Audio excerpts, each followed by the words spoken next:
Welcome back, everybody. We're here on our first Cabral HouseCall of the weekend, as always, answering our community's questions.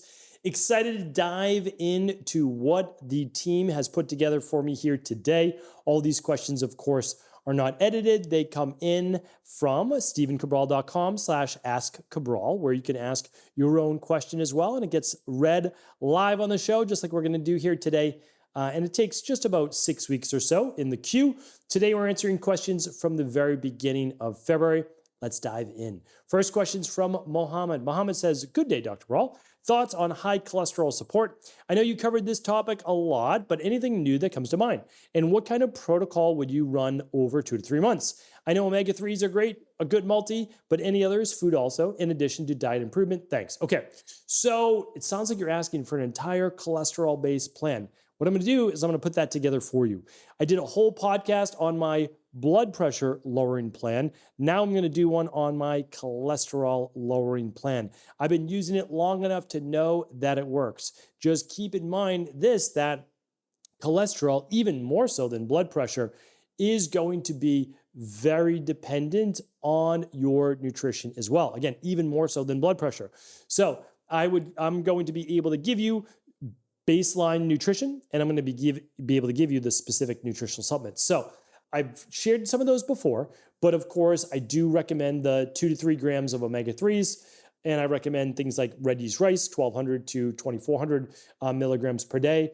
I think an aged garlic can do really well as well. I certainly do use a berberine plus, 1,000 to 1,500 milligrams per day. But one, and again, I'll give you the whole plan, but a big one that I'm using and seeing great results with is psyllium husk 3 times a day. It again, like working really well, inexpensive for the most part, and literally just put it in your smoothie and then put it in water a couple other times a day can work really well. So that, and then upwards of 35 to 50 grams of fiber per day. Of course, you can't start there, right? If you're eating 10 grams of fiber per day, you'll go to 15 and you'll work your way up. But it's honestly, it's not that difficult. I get easily 40 to 50 grams of fiber per day.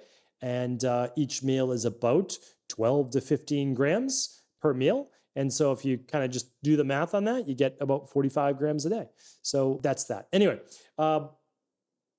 yes, it's so nuanced with nutrition. That is why it's best to work with an integrative health practitioner, because for some people, they need to go a little bit lower carb. For other people, they need to go a little bit lower protein. For most people, they need to go a little bit lower saturated fat. And again, I know that's blasphemy, but also the people who can eat a lot of saturated fat typically don't have elevated cholesterol, so they don't even need to worry about the argument over that saturated fat or not. What I can tell you is that everybody does well with monounsaturated fat, which of course is why I always go back to olive oil and avocado. All right, thank you, Mohammed. Tom is up, and by the way, cholesterol is like the biggest debate ever online. I don't understand. Literally, you run your cholesterol levels. If it's elevated, you work on different plans in order to lower it. You will find a plan for you. That's obviously what Personomics, my new book, is all about. And then you know what works for you, and you don't even need to debate it online. That's why I don't sit there and debate people online about cholesterol. I'm like, okay, well, whatever you say, is it working for you? Yes or no? People are eating these like wild diets, and then they're like, yeah, my cholesterol is still 300, but it's no big deal. I'm like, okay, do you really know that it's no big deal? Are you seen your arteries? Are they okay? Are they inflamed? It's certainly not a bet I would want to make. But anyway, that's that.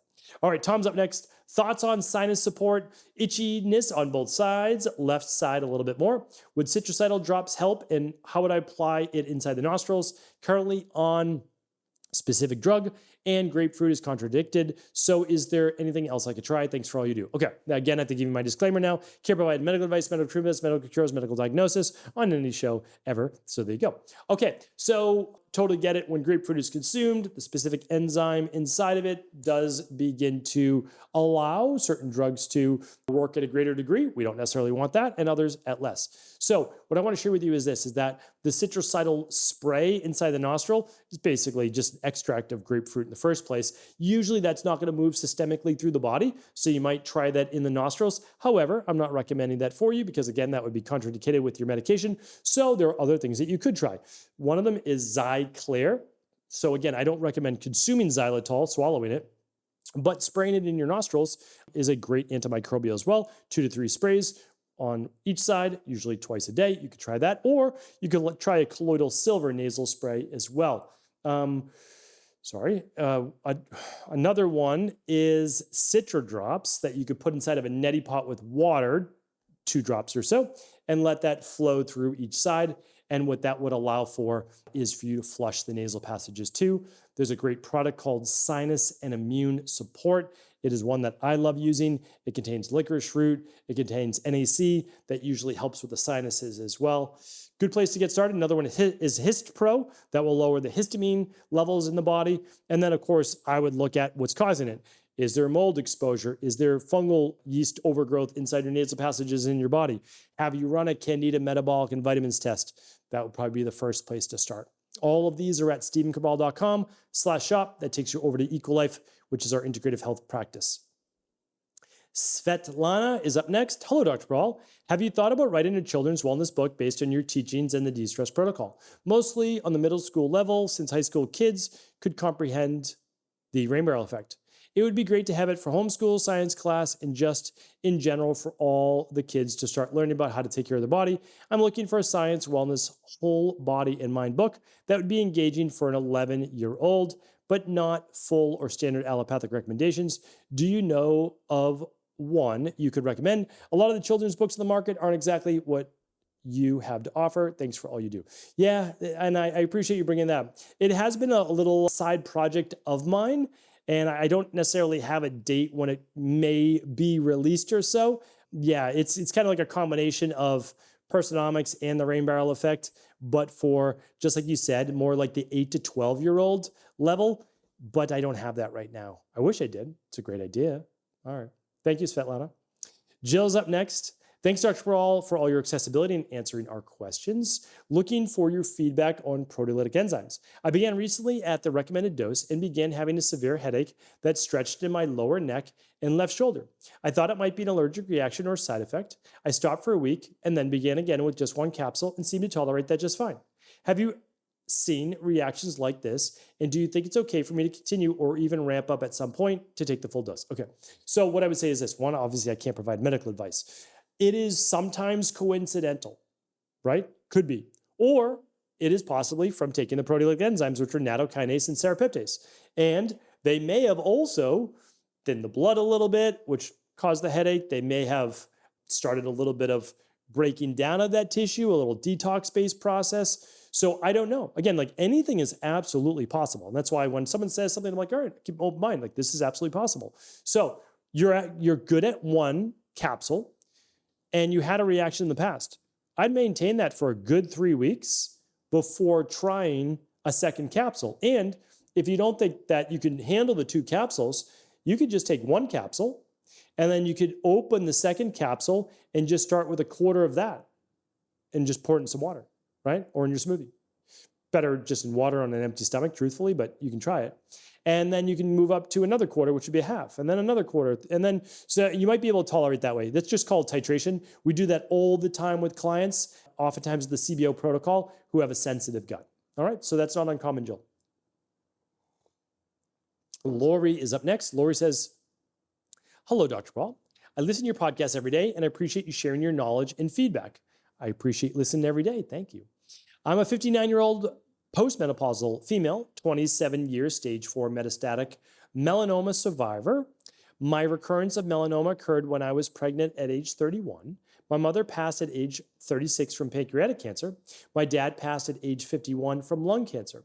I visit my dermatologist twice per year for skin checks. I avoid the sun, wear sunscreen every day. I'm a non-smoker, exercise daily, and I'm in good health.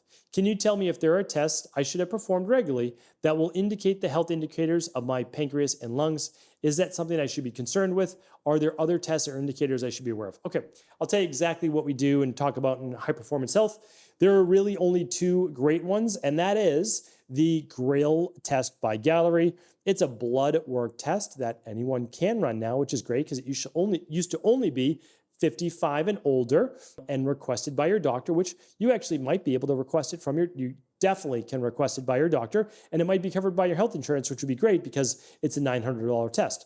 All right, so that is actually very accurate for testing for pancreatic cancer at very early stages. So a great one. And it tests dozens of different markers. So for cancer, early cancer detection. So definitely do that. And then a non-contrast full body MRI, which is what I do every year. I do mine at Pernova, but you can choose from a Simon 1 or from an Ezra. So there's a lot of great companies out there as well. And that will actually do a full body scan for cancer or cysts or blood clots or aneurysms at the very early stage. So that is what I recommend. Keep up the great work, Laurie. It sounds like you're doing amazing, and you're doing, like I said, you're doing great. So those are the early prevention things that I do every year, and I recommend for family and private clients. Hopefully this was helpful, everybody. I'll be back tomorrow answering more of our community's questions. Take care.